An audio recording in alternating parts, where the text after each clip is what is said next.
Mga kapanalig, welcome sa programang Usapang KKK, Kalusugan, Kagalingan at Kagandahan. Ako po si Ivy at kasama natin si Dr. Irene Lim. Para po sa inyong mga katanungan, maaari po kayong mag-text sa 0922-875-2899, 0925-896-1689 at 0917-810-6169. Para po sa may mga YouTube at Facebook, pwede nyo pong hanapin si Doc. Type nyo lang po ang Dr. Irene Lim. Magandang hapon po. Magandang hapon pong muli sa inyong lahat at welcome po sa ating talakayan sa Usapang KKK. Ang inyo pong lingkod, si Dr. Irene Lim, ang magbibigay na naman po sa inyo ng panibagong kaalaman. And always remember that knowledge is power. Ligtas ang may kaalaman. And when you lose your health, you will lose everything.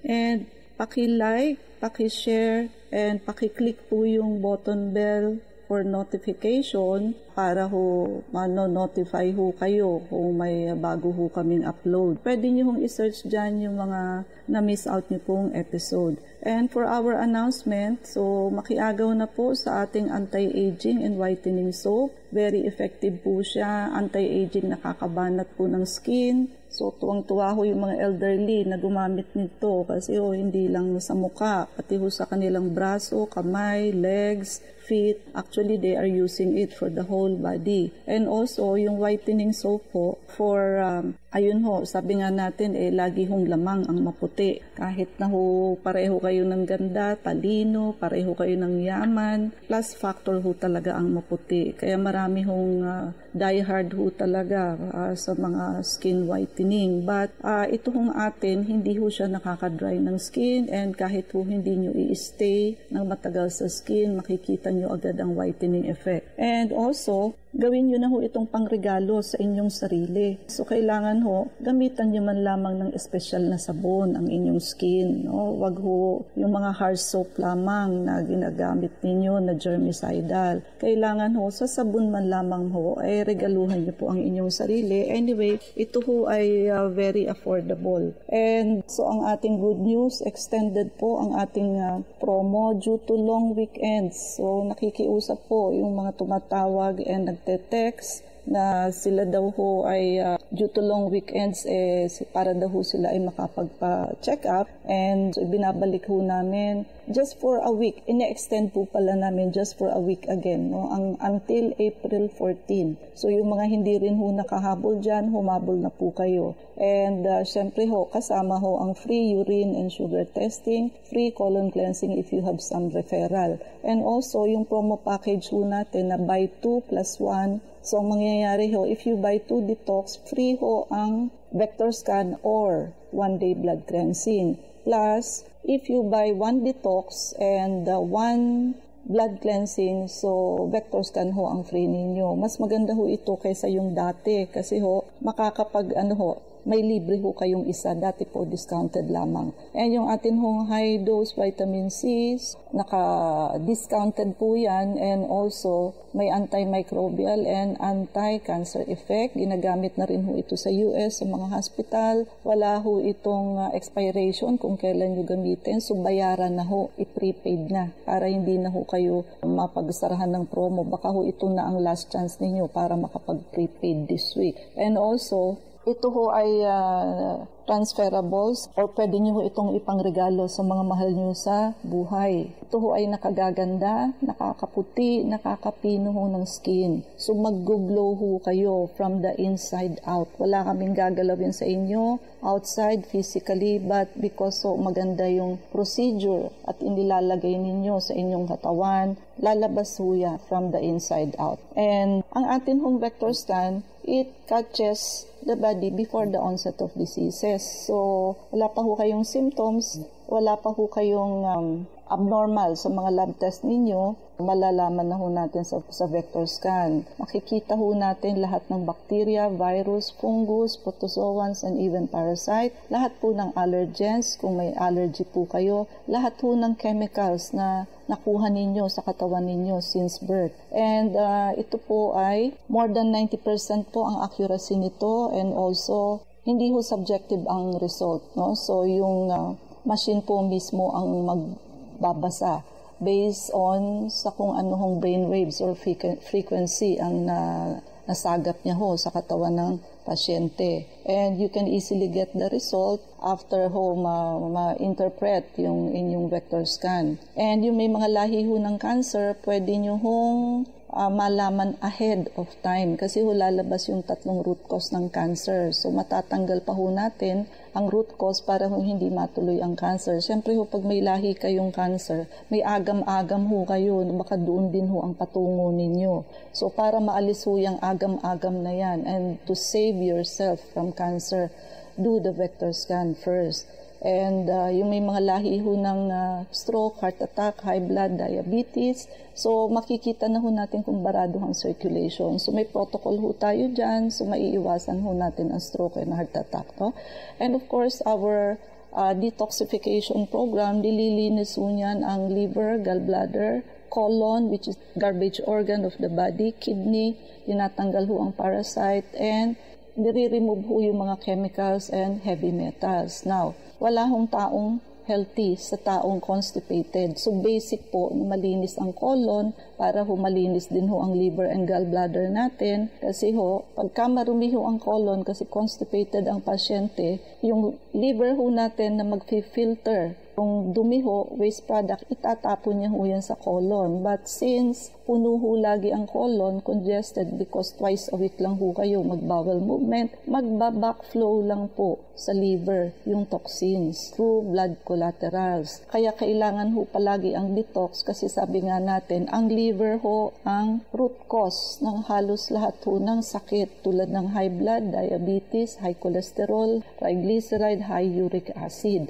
Pagka ho fatty liver kayo at marumi ang atay, hindi na ho yan nakaka-filter ng maayos. So lusot na lang ho yan sa ating blood at magiging sticky ang blood circulation and also yung gilid ho ng magkakaroon ho kayo ng bara sa ugat. So ihinto na ho natin yung puro ho band-aid treatment ang ginagawa natin sa ating sarili. So para ho ma-address ang root cause ng mga sakit. So detoxification and blood cleansing program ho ang kasagutan dyan. Para ho, ma-attain ho natin yung word na cure, hindi ho suppression and control. Blood cleansing program, so mahahydrate po ang ating katawan, malilinis po ang ating blood, mapapatay ho ang lahat ng germs and chemicals sa ating katawan. And therefore, so maganda ho ang circulation, ma-attain ho natin yung 7 times delivery ng ating blood from head to toe. So kasi ho, nagkakasakit ho tayo through sticky blood and atherosclerosis. Siyempre ho, traffic, pag marami hong bara, hindi ho makakabalik ng 7 times. So kung 3 to 4 times delivery lang ho sa isang oras, kakaroon ho ng deficiency o kakulangan sa supply ng oxygen and nutrition. Kung ano ho ang weakest organ natin, yun ho ang magkakasakit. And habang tayo ho ay extended pa ang promo sa lahat ng ito, umaksyon na po. Makiagaw na po kayo sa ating limited slot. Magpalista na ho kayo ng check-up at pati na ho ang ating anti-aging and whitening soap. Makiagaw na po kayo habang tayo ho ay may stock pa. Okay? Atin pong tatalakayin para sa hapong ito ay tungkol po sa acne. Ano ho ba ito? Ito ho ay common skin condition na nangyayari kapag ho yung ating hair follicles nabarahan ho, na-clog with oil and dead skin. Kaya ho, wag niyong itutulog yung makeup ninyo. Kasi ho, pag bumara yung mga foundation ninyo sa inyong pores, nasamahan ho ng dead skin, labas ho niyan pimples, acne. Pwede hong pimples, pwede hong blackheads, whiteheads. And ito ho ay nai-influence ng various factors tulad ho ng hormones, genetics, diet, stress, at yung atin hong mga skincare habits. Alam niyo ho dati, ang pimples, lagyan nyo lang ho ng topical, pamahid, painumin nyo ng antibiotic for pimples, okay na ho. But ngayon ho, mas marami ho ang nagpipimples due to hormonal reason. Diniscuss po natin yung PCOS. Kaya ho kahit ho anong gamot, kahit anong ipahid, kahit naka-antibiotic na po, lahat na ho ginawa. Hindi ho maalis ang pimples kasi ho, pagka ho may polycystic ovary ho ang babae, mas mataas ho yung level ng androgen or testosterone. So, pinipimples ho ang kababaihan at dumadami ho yung mga hairs sa katawan, tumataba. O isipin nyo ho, kung kayo ho ang may ganitong kondisyon, tumataba na ho kayo, ang dami nyo pang tagyawat. So, yung self-esteem ho ng tao talaga hong down na. Lalo na ho kung teenager pa lang. So, actually, hindi lang ho sa teenager, pati ho sa younger adults or adults, nangyayari ho ito. Karamihan ho ngayon, hormonal ang reason. Dati ho hindi. So, talaga hong infection lamang. Kaya ho ito ay kailangang ating pinag-uusapan, no? Kasi ho, ang una nating ihaharap sa tao, of course, yung face ho. Siyempre, yung inyong tiwala sa sarili. Paano ho magkakaroon ng tiwala kung yung mukha ho ay punong-puno ho ng pimples? So, ano ho ba yung mga types ng acne lesion?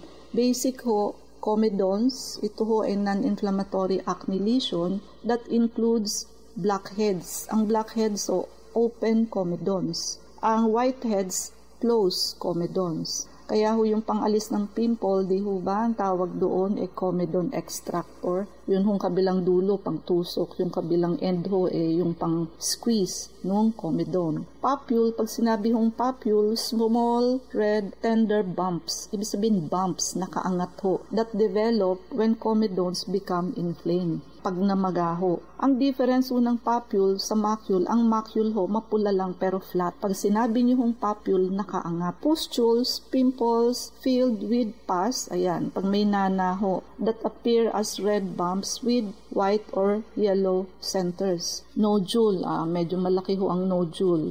Painful, solid lumps na ho ang tawag dito sa ilalim ho ng surface ng skin. And ang cyst, pagka ho malalim, deep, pus-filled lesion, pus din ho ito, that are often painful and ito ho prone sa scarring pag mga cystic ho, malalim. And ang mga acne trigger ho, ayun nga ho, ngayon ho nangunguna ang hormonal changes during puberty, menstruation, pregnancy, or menopause. Kaya minsan may mga buntis na tinatagyawat po. And may mga certain medication din ho, tulad ng mga pagginagamitan ho ng mga corticosteroid, androgenic medication, and lithium. Lithium ho ginagamit sa bipolar or manic depressive. Androgenic, isa ho doon yung spironolactone. Yung diet ho, which is high in dairy products, tsaka yung matataas ho ang glycemic index, yung mga matatamis, at yung may mga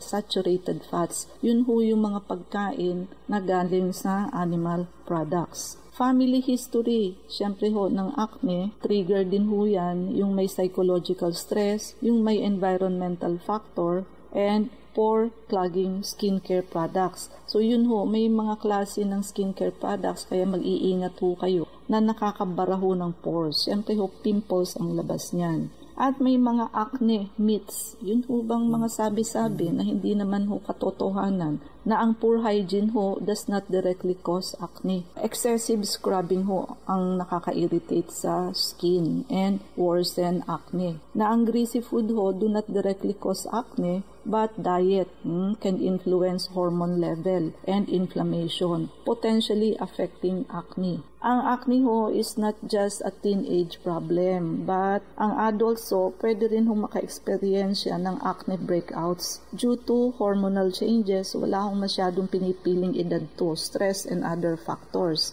Sun exposure, it may temporarily improve acne symptoms, but drying out the skin, but excessive sun exposure, of course, can lead to skin damage and worsen acne in the long term. Now, ano ho ang impact sa mental health? Siyempre ho, may significant impact ho yan. Sabi nga natin, nakakababa ho yan ng self-esteem. Nagkokoso yan ng depression, anxiety, and social withdrawal. Siyempre, nagkakaroon ng social withdrawal kasi nahihiya kang humarap, ang dami-dami mong pimples, no? And it is essential to address the emotional aspect of acne and seek support from friends, family, or mental health professionals. Lalo na siyempre, sa teenagers. Talaga nangyayari yan.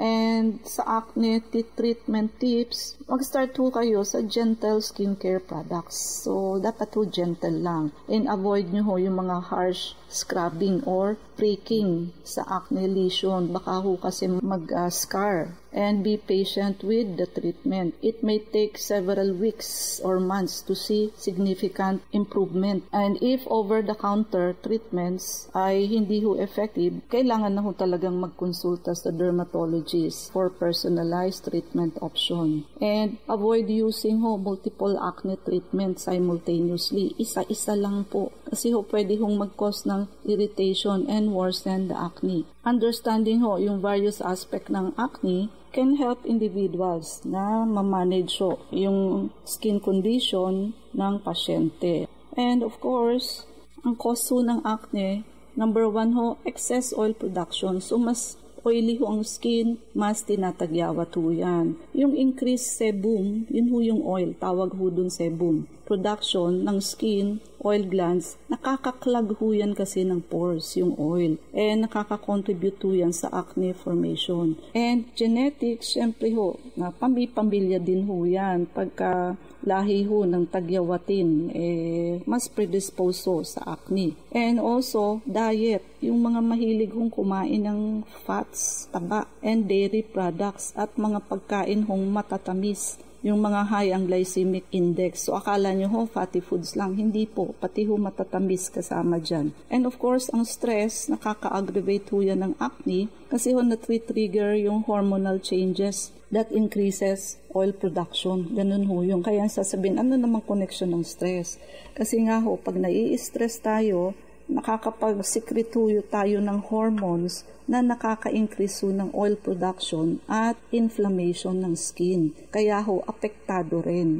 Medication, so yung mga gumagamit ng corticosteroid, lithium, yung mga nagpipills, minsan tinatagyawat. Skincare products, so pumili kayo ng skincare and cosmetic products na hindi nakakaklag ng pores at hindi nakaka-irritate ng skin. So pag sa isang gamit nyo nakita nyo ng may breakout, so stop it immediately. And ganito actually may mga tao kahit shampoo, kahit na toothpaste, yung sa kalalakihan naman yung kanilang ginagamit nila pang shave, may cream. Minsan hindi hiyang, minsan pati conditioner. So pag magsha-shampoo kayo or maglalagay ng conditioner para hindi mapunta sa face ninyo. Kasi nga kung hindi kayo hiyang, wag kayong yumuko. So ang pagsa-shampoo nyo tsaka conditioner, nakaangat ang ulo. Para kung magbubuhos kayo ng tabo or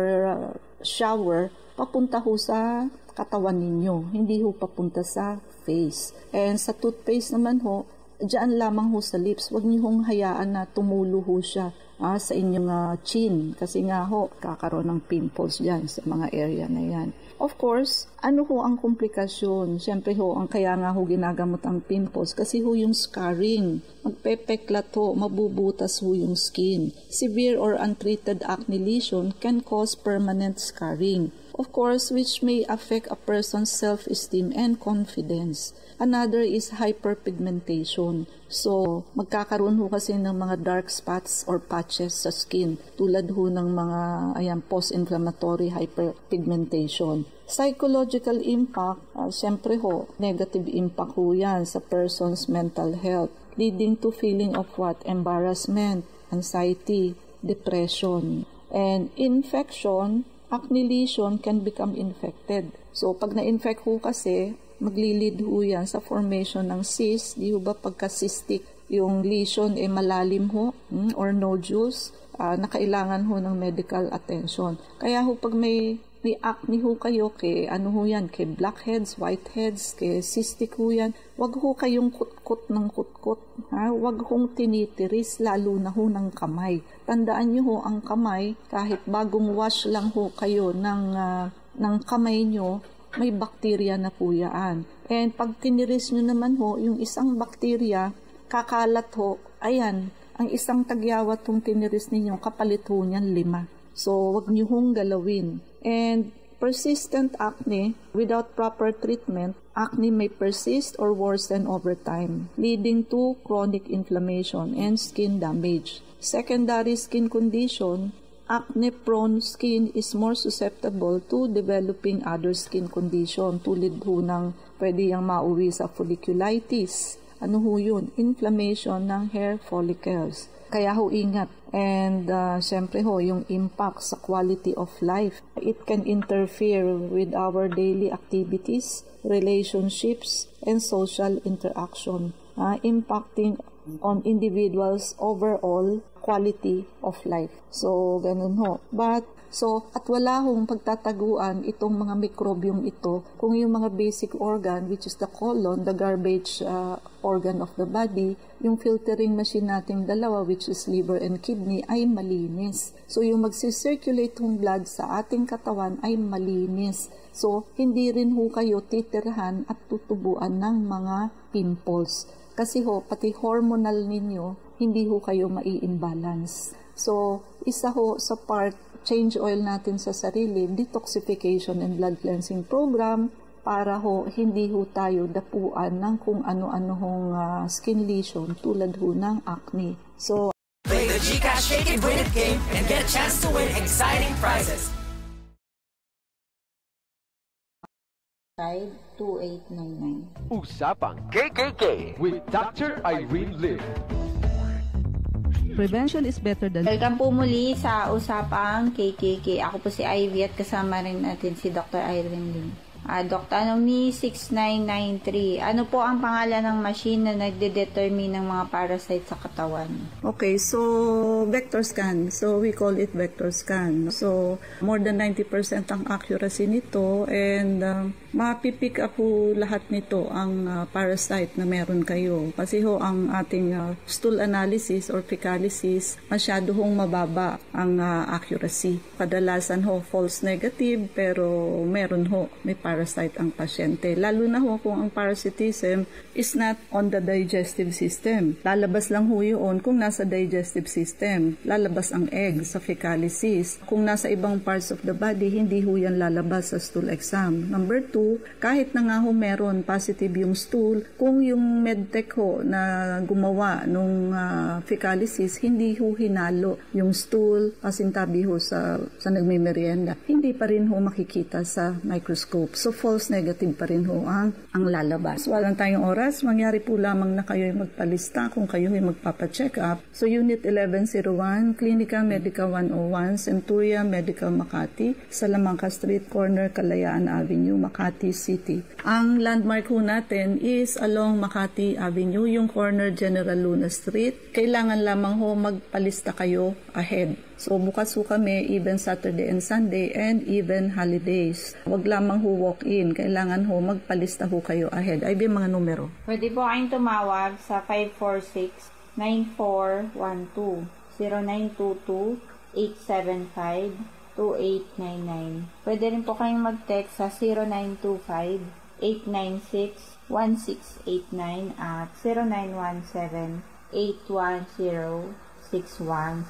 Prevention is better than cure and health is the best investment. Regaluhan niyo po ang inyong sarili ng pagpapacheck up para ho ma-auscultate namin ang likod ninyo. Maagapan ho kung kayo ay may walking pneumonia since wala nga hong symptoms. And kaya ho minsan it's too late bago ho makarating sa ospital. Sabayan nyo na ho ng pagpapavector scan, detoxification ng blood cleansing program kasi yan hong dalawang procedure na yan a-address sa root cause ng halos lahat ng sakit. So samantalihin nyo ho habang tayo ho ay extended sa ating free check-up. Magpalista na ho, limited lamang po ang aming slot sa free check-up. extended ho tayo for just a week hanggang April 14 lamang ho. So, pag ito naman ho, hindi nyo pa ho na-avail, talaga ho nasa inyo na ho ang pagkukulang. Siyempre ho, kasama ang free urine and sugar testing, free colon cleansing for your referral. So, magpalista na ho. And also, yung atin hong promo package, buy 2 detox, 1 day blood cleansing ang free nyo or vector scan. Then, also, if you choose 1 detox and 1 blood cleansing, ang free nyo ho, vector scan. So, depende ho ano ang need ninyo. But mas maganda ho ito kaysa sa dating promo kasi ho, buy 2 plus 1. Yung dati ho, discounted lang kayo. So, pinagaganda ho namin ng pinagaganda ang promo para sa inyo. Para ho makapagpagamot ho kayo ng discounted po. And yung high dose vitamin C po natin, so i-prepaid nyo na ho, bayaran na para ho hindi na ho kayo masarhan ng promo. Daig ng maagap ang masipag. And ginagamit na rin ho ito sa US, sa mga hospital. Ito ho ay walang expiration, so hanggang kung kailan nyo ho gustong gamitin. And also, this is transferable. So, pwede nyo pong ipangregalo sa inyong mga mahal sa buhay. So, makiagaw na po. Limited lamang po ang ating slots since this is extended just for another week until April 14. And also, yung atin hong anti-aging and whitening soap. So, habang tayo ho ay may stock pa, no? So, look for IV, anti-aging and whitening soap sa Shopee ho. Available po yan. Para ho COD para sa inyo. And paki-like, share, and subscribe po. I-type nyo lamang ang Dr. Irene Lim both sa YouTube and sa Facebook. Ivy? Please like us on Facebook. Account po natin, Klinika Medica 101. Maraming salamat mga kapanalig sa pakikinig sa amin sa hapong ito. Abangan niyo po muli kami bukas, alas 4 hanggang alas 4:30 ng hapon sa programang Usapang KKK. Kasama natin si Dr. Irene Lim. Ako po si Ivy at sumain niyong katotohanan. Salamat po.